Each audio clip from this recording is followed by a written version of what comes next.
Hello friends, எல்லாருக்கும் வணக்கம். நான் உங்கள் சமையல்காரி பேசுகிறேன். இன்றைக்கி நம்ம ரொம்ப புதுமையான டிஷ் தான் செய்ய போகிறோம். நிறைய பேர் வீட்டில் இது எப்படி செய்யறதுன்னே தெரியாது. ஆனால் ரொம்ப டேஸ்டி அண்ட் ஹெல்த்தியஸ்ட் ஃபுட் இது லஞ்சுக்கு ரொம்ப ரொம்ப நல்லாயிருக்கும். சார் என்னென்னு பார்க்கலாமா? இதுக்கு வந்து ஒரு 3-4 பேர் சொல்கிறாங்க. எனக்கு தெரிஞ்சது வந்து இதுக்கு பேர் வந்து தேங்காய் பிரியாணி, கோகோனட் பிரியாணின்னு சொல்லலாம். தேங்காய் பால் ரசம் சாதம் சொல்லலாம். தேங்காய் பால் வச்சு ஒரு ரைஸ் ஐட்டம், வெரைட்டி ஐட்டம் கூட சொல்லலாம். ஸோ இதுக்கு என்னென்ன தேவை அப்படின்றத நம்ம பார்க்கலாம். ஓகேவா? வீடியோக்குள்ளே போகிறதுக்கு முன்னாடி நம்மளோட சேனலை எல்லோரும் சப்ஸ்கிரைப் பண்ணிவிடுங்க. பக்கத்தில் இருக்க பெல் ஐக்கானையும் கிளிக் பண்ணிவிடுங்க.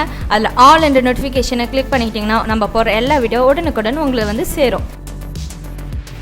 தேவையான பொருட்கள்: இலை, பட்டை, ஸ்டாரு, மேத்தி இலை, வெந்தயக்கீரை இலைன்னு சொல்லுவாங்க, சோம்பு, 5-6 பச்சை மிளகா, பட்டாணி, பச்சை பட்டாணி ஆப்ஷனல் தான், கொத்தமல்லி, கருவேப்பிலை, 3-4 மீடியம் சைஸ் வெங்காயம், இஞ்சி பூண்டு பேஸ்ட்டு. நான் பூண்டு தோல் உரிக்காமல் தான் போட்டிருக்கேன். தேங்காய் பால் 2.5 கப்பு, அரிசி 1 கப்பு. 1 கப்பு ரைஸுக்கு 2.5 கப்பு தேங்காய் பால் ஊற்றணும். அதுதான் அளவு. எந்த கப்பில் எடுத்துக்கிறீங்களோ அதே கப்லேயே மெஷர் பண்ணிக்கோங்க அரிசியும் தேங்காய் பாலையும். ஈஸியாக எப்படி தேங்காய் பால் எடுக்கணும் அப்படின்றது இந்த வீடியோட லிங்க்கில் டிஸ்கிரிப்ஷன் கொடுத்துருக்கேன். அதில் செக் பண்ணி பார்த்துக்கோங்க. ஸோ நம்ம இப்போ எப்படி செய்கிறதுன்னு பார்க்கலாம். குக்கரை வச்சுக்கோங்க. குக்கர் நல்லா சூடு பண்ணிக்கோங்க. சூடாகிட்ட பிறகு 2 ஸ்பூன் நெய் ஊற்றிக்கோங்க. நெய் இல்லைன்னா நம்ம எண்ணெயை கூட சேர்த்துக்கலாம். அடுத்து 3-4 ஸ்பூன் எண்ணெய் ஊற்றிக்கோங்க. நான் வந்து கடலை எண்ணெய் யூஸ் பண்ணுறேன். செக்கில் ஆட்டினது. எப்பயுமே செக்கில் ஆட்டின எண்ணெய் தான் வந்து பார்த்திங்கன்னா உடம்புக்கு நல்லது. முடிஞ்ச அளவுக்கு அதையே யூஸ் பண்ணுங்கள். அதுக்கப்புறமா எண்ணெய் நல்லா காயட்டும். எண்ணெய் நல்லா காஞ்ச பிறகு நம்மளோட மசாலா ஐட்டம் எல்லாத்தையும் நம்ம சேர்க்க போகிறோம். இலை, பட்டை, ஸ்டாரு, மேத்தி இலை, சோம்பு, இது எல்லாத்தையும். மேத்தி இலைன்றது ஆப்ஷனல் தான். அது வந்து நமக்கு டேஸ்ட் கூட கொடுக்கும். அதுக்காக தான் நான் சேர்த்தேன். இந்த மேத்தி இலைன்றது வெந்தயக்கீரை காய வச்சு எடுக்கிறது தான் மேத்தி இலைன்னு சொல்லுவாங்க. ஸோ இந்த மசாலா ஐட்டம் நல்லா போட்டுட்ட பிறகு நல்லா வதக்கிக்கோங்க. நல்லா கோல்டன் ப்ரௌனுக்கு ஆகிற வரைக்கும் நல்லா வதக்கிட்ட பிறகு அடுத்து நம்ம சேர்க்க போகிற இன்க்ரீடியன்ஸ் பார்த்திங்கன்னா வெங்காயம். ஸோ வெங்காயத்தை போட்டுட்டு நல்லா பொன்னிறமாக வறுங்க. ரொம்பவும் தீச்சிடக்கூடாது.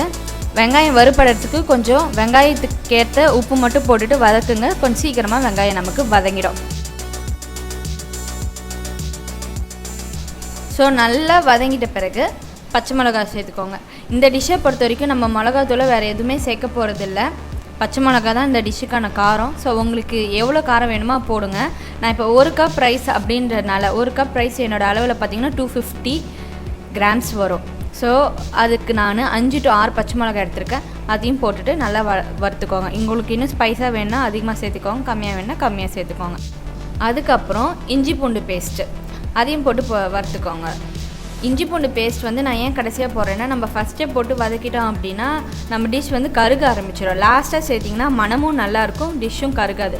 நல்லா வதக்கிடுங்க இஞ்சி பூண்டு பேஸ்ட்டும் போட்டு. அடுத்து கருவேப்பிலை, கொத்தமல்லி, புதினா இதெல்லாம் சேர்த்துருங்க. புதினா வந்து பார்த்திங்கன்னா நல்ல ஃப்ளேவர் கொடுக்கும். பிரியாணி டேஸ்ட்டுக்கான ஃப்ளேவர் நல்லா கொடுக்கும். அதனால் புதினா ஒரு கை அளவுக்கு சேர்த்துக்கோங்க. சேர்த்துட்டு அதையும் நல்லா கிண்டிக்கோங்க. புதினா லைட்டாக சுருங்குனா போதும். அதுக்கு மேலே ஓவராக குக் பண்ணணுன்ற அவசியம் இல்லை. அதுக்கப்புறமா பச்சை பட்டாணி. இது வந்து ஆப்ஷனல் தான். இது நான் வந்து நடுவில் வந்து டேஸ்ட்டுக்கு நல்லாயிருக்கும் அப்படின்றதுக்காக தான் சேர்த்துருக்கேன். இல்லைனாலும் பிரச்சனை கிடையாது. ஸோ நல்லா போட்டு அதையும் வதக்கிட்டு நம்ம அடுத்து என்ன பண்ணோன்னா தேங்காய் பால் சேர்க்கணும். இப்போ நான் வந்து சொன்னேன் இல்லையா உங்ககிட்ட 1 கப் அளவுக்கு 2 கப்பு 2 to 2.5 கப்பு கூட நீங்கள் தேங்காய் பால் ஊற்றலாம். நல்ல டேஸ்ட் கொடுக்கும். இதோட டேஸ்ட்டே அந்த தேங்காய் பாலில் தான் இருக்குது. அது ரொம்ப ஹெல்த்தியும் கூட. ஸோ நான் எடுத்திருக்க கப் இது தான். 1 கப் அளவுக்கு 1 கப் ரைஸ் தான் எடுத்திருக்கேன். ஸோ இப்போ அதில் நான் 2 கப்பு தேங்காய் பால் ஊற்ற போகிறேன். நல்லா தேங்காய் பாலை கலந்துட்டு ஊற்றுங்க. நம்ம ஆல்ரெடி வெங்காயம் வதக்கும் போதே வெங்காயத்துக்கான உப்பு போட்டோம். இப்போ மிச்சம் இருக்கிறதுக்கு மட்டும்தான் நம்ம உப்பு சேர்க்கணும். உப்போட பதம் பார்த்துக்கோங்க. அதுக்கப்புறமா ரைஸில் வந்து தண்ணியை நல்லா வடிகட்டி ரைஸை மட்டும் வச்சுக்கோங்க. தேங்காய் பால் நல்லா கொதித்து வந்த உடனே வடிகட்டி வச்சுருக்க ரைஸை அதில் மிக்ஸ் பண்ண போகிறோம். ஸோ அதில் போட்டுட்டு ஃபுல்லாக மிக்ஸ் பண்ணி விட்டுருங்க. நல்லா கிளறிட்ட பிறகு நம்ம குக்கரை மூடிடலாம். எக்ஸ்ட்ரா தேங்காய் பால் மீந்துச்சுன்னா கூட கவலைப்படைங்க. அதிலே கூட ஊற்றிட்டு எக்ஸ்ட்ராவாக ஒரு விசில் வச்சிங்கன்னா இன்னும் நல்லா சாதம் நல்லா தான் இருக்கும். ஸோ விசில் வந்த பிறகு இறக்கிட்டு